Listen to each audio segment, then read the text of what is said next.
Breaking news. Phone tapping కేసులో రోజు రోజుకు ఉత్కంఠ పెరుగుతుంది. మాజీ ముఖ్యమంత్రి కేసీఆర్ నివాసంలో సుదీర్ఘంగా సాగిన విచారణలో సిట్ అధికారులు అత్యంత కీలకమైన ప్రశ్నలను సంధించారు.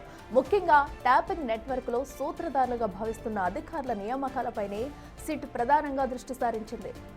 ప్రభాకర్ రావు, రాధాకిషన్ రావులు పునర్నియామకాలపై సిట్ అధికారులు కేసీఆర్ను నిలదీశారు. సాధారణంగా రిటైర్మెంట్ తర్వాత 2 ఏళ్ల పొడిగింపు ఇవ్వడమే అరుదు. అలాంటిది ప్రభాకర్ రావుకు 3 ఏళ్ల పొడిగింపు ఇచ్చి ఏకంగా ఇంటెలిజెన్స్ చీఫ్ బాధ్యతలు అప్పగించడం వెనుక మొదలు ఏంటని ప్రశ్నించారు. దీనికి స్పందించిన కేసీఆర్ ఆ నియామకాలన్నీ పోలీస్ శాఖ నుంచి వచ్చిన ప్రతిపాదనల మేరకే జరిగాయని బదులిచ్చినట్టు తెలుస్తుంది.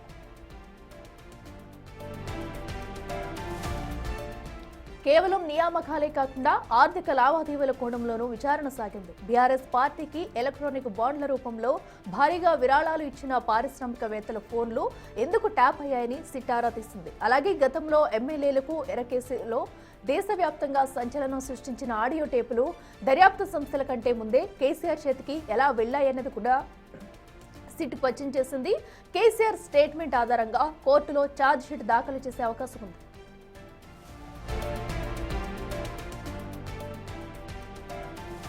నిబంధనలకు విరుద్ధంగా ప్రణీత్ రావుకు పదోన్నతి ఇవ్వడం, ఇంటర్ సెషన్స్కు అర్హత లేదని అధికారులకు కీలక బాధ్యతలు ఇవ్వడం వెనుక కుట్రకోణం ఉందని సిట్ బృందం భావిస్తుంది.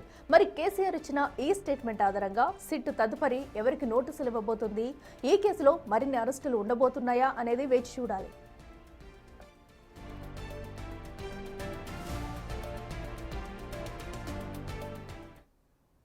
రెడ్డికి మరింత సమాచారం మా ప్రతినిధి అనిల్ లైవ్ లో అందిస్తారు. అనిల్, చెప్పండి. ఏదైతే నిన్న కేసీఆర్ ని విచారించిన సిట్ అయితే ప్రధానంగా నియామకాల మీదే ఫోకస్ పెట్టినట్టు తెలుస్తుంది. తదుపరి సిట్ స్టెప్ ఎలా ఉండబోతుంది అనుకోవచ్చు?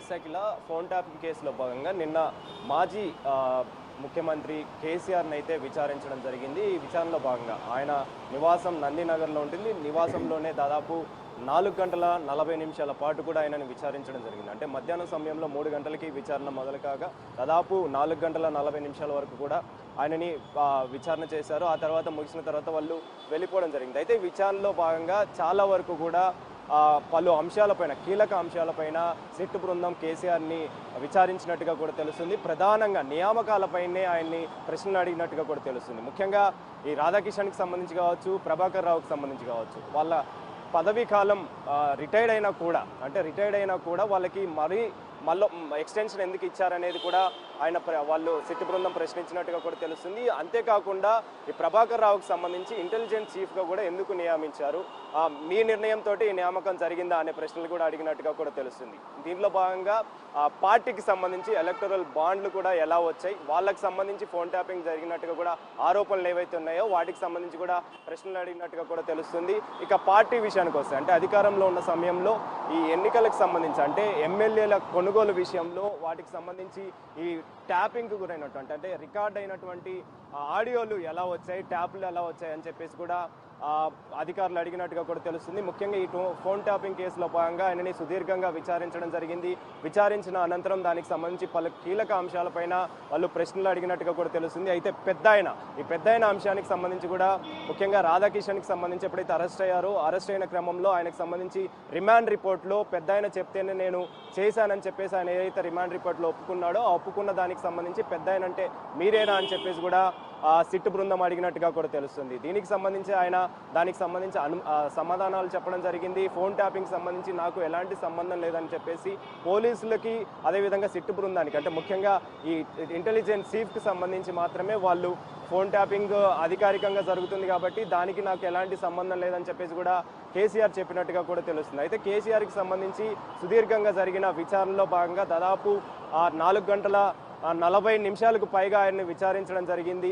దానికి సంబంధించి పలు కీలక అంశాలపైన కూడా సుదీర్ఘంగా విచారించడం జరిగింది. ఇందులో భాగంగానే వ్యాపారవేత్తలకు సంబంధించి కావచ్చు, జర్నలిస్టులకు సంబంధించి కావచ్చు, మిగిలిన వ్యక్తులకు సంబంధించి కావచ్చు, కాంగ్రెస్ నాయకులకు సంబంధించి కావచ్చు, ఫోన్ ట్యాపింగ్ జరిగిందన్న ఆరోపణల నేపథ్యంలోనే నియామకాలకు సంబంధించి ముఖ్యమైన నియామకాలకు సంబంధించి ప్రధానంగా ఈ అంశాలపైనే ఫోన్ ట్యాపింగ్ సంబంధించి సిట్ బృందం విచారించినట్టుగా కూడా తెలుస్తుంది. దానికి సంబంధించి కేసీఆర్ని అయితే ప్రశ్నలు అడగడం జరిగింది. ఈ ప్రశ్నల్లో భాగంగా కేసీఆర్ కూడా దానికి సంబంధించి సమాధానాలు చెప్పడం జరిగింది.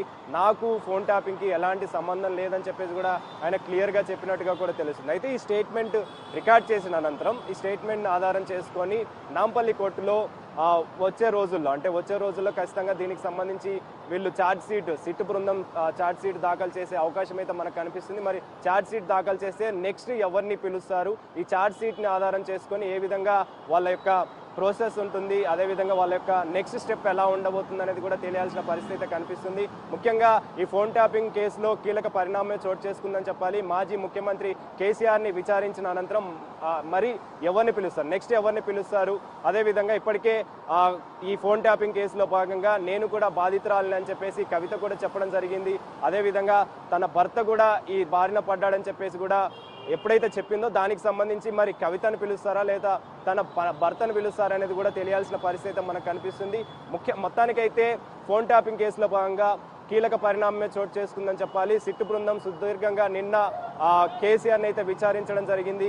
కేసీఆర్కి సంబంధించి పలు కీలక అంశాలపైన ఈ విచారణ అయితే కొనసాగిందని చెప్పాలి. ఆయన నివాసం నందినగర్లో ఉంటున్నటువంటి ఆయన నివాసంలోనే ఆయన్ని సిట్ బృందం విచారించిందని చెప్పాలి. విచారణలో భాగంగా పలు కీలక అంశాలపైన కూడా విచారించడం జరిగింది. ఆ విచారణలో సంబంధించి కూడా ముఖ్యంగా ప్రభాకర్ రావు ఇంటెలిజెన్స్ చీఫ్గా నియమితులయ్యారు. అయితే ఆయనకి పదవి కాలం ముగిసినా కూడా ఆయనకి ఎందుకని మళ్ళీ నియమించారు, అదేవిధంగా రాధాకిషన్కి సంబంధించి కూడా ఆయన పదవి కాలం ముగిసినా కూడా అతనికి కూడా ఎందుకు నియమించారని చెప్పేసి కూడా ఆ ప్రశ్నలు అయితే అడిగినట్టుగా కూడా తెలుస్తుంది. ఆ ప్రశ్నలకు కూడా ఆయన సమాధానం చెప్పడం జరిగింది. అధికారికంగానే పదవి కాలం అనేది ఇచ్చాము అని చెప్పేసి కూడా దానికి సంబంధించి నాకు ఎలాంటి సంబంధం లేదని చెప్పేసి అధికారులకు సంబంధించి అదంతా కూడా జరిగిందని చెప్పేసి కూడా ఆయన సమాధానం ఇచ్చినట్టుగా కూడా మనకు సమాచారం అందింది. సో మొత్తానికైతే ఫోన్ ట్యాపింగ్ కేసులో భాగంగా మరి ఈ రికార్డ్ చేసినటువంటి స్టేట్మెంట్ని బేస్ చేసుకొని నాంపల్లి కోర్టులో సిట్ బృందం దాఖలు చేయనున్నట్టుగా కూడా తెలుస్తుంది. ఒకవేళ దాఖలు చేసిన తర్వాత మరి అరెస్టులకు సంబంధించి కావచ్చు, అదేవిధంగా మీరు చెప్పినట్టుగా ఎవరిని పిలుస్తారు, నెక్స్ట్ ఎవరికి నోటీసులు పంపుతారనేది కూడా ఉత్కంఠ నెలకొనిందని చెప్పాలి. నిన్న మొత్తం కూడా అంటే తెలంగాణ రాష్ట్ర వ్యాప్తంగా కూడా ఈ ఫోన్ ట్యాపింగ్ సంచలనం సృష్టించిందని చెప్పాలి. ఈ ఫోన్ ట్యాపింగ్ కేసులో భాగంగానే మాజీ ముఖ్యమంత్రి కేసీఆర్ని బీఆర్ఎస్ పార్టీ అధినేత అయినటువంటి కేసీఆర్ని విచారించడం జరిగింది. విచారణకు సంబంధించి కూడా పలు కీలక అంశాలపైన ఈ విచారణ అనేది కొనసాగిందని చెప్పాలి. ఆ విచారణలో భాగంగా అంటే ఇప్పటికే కేటీఆర్కి సంబంధించి కావచ్చు, హరీష్ రావుకి సంబంధించి కావచ్చు, సంతోష్ రావుకి సంబంధించి కావచ్చు, వాళ్ళందరి స్టేట్మెంట్ని బేస్ చేసుకొని ఈ కేసీఆర్ని విచారించడం జరిగింది. విచారణలో భాగంగా వాళ్ళ స్టేట్మెంట్ ఏదైతే ఇచ్చారో వ్యాపారవేత్తలపైన, అదేవిధంగా జర్నలిస్టులపైన, మిగిలిన కాంగ్రెస్ నాయకులపైన కూడా ఫోన్ ట్యాపింగ్ జరిగిందని ఏదైతే ఆరోపణలు ఉన్నాయో ఆరోపణల నేపథ్యంలోనే పెద్దాయన అంటే ఎవరు అనే ప్రశ్న కూడా లేవనెత్తారు. అంటే రాధాకిషన్ ఇచ్చినటువంటి రిమాండ్ రిపోర్ట్ ఆధారంగా పెద్దాయన చెప్తేనే చేశామని చెప్పేసి రాధాకిషన్ ఒప్పుకున్నాడు కాబట్టి ఆ పెద్దాయన అంటే మీరేనా అని చెప్పి కూడా ప్రశ్నలు అడిగినట్టుగా కూడా తెలుస్తుంది. సో ఓవరాల్గా అయితే ఈ ఫోన్ ట్యాపింగ్ కేసులో భాగంగా ఈ ఛార్జ్ షీట్ దాఖలు చేసిన తర్వాత ఎవరికి నెక్స్ట్ నోటీసులు ఇస్తారనేది తెలియాల్సిన పరిస్థితి మనకు కనిపిస్తుంది. Right Anil, thank you.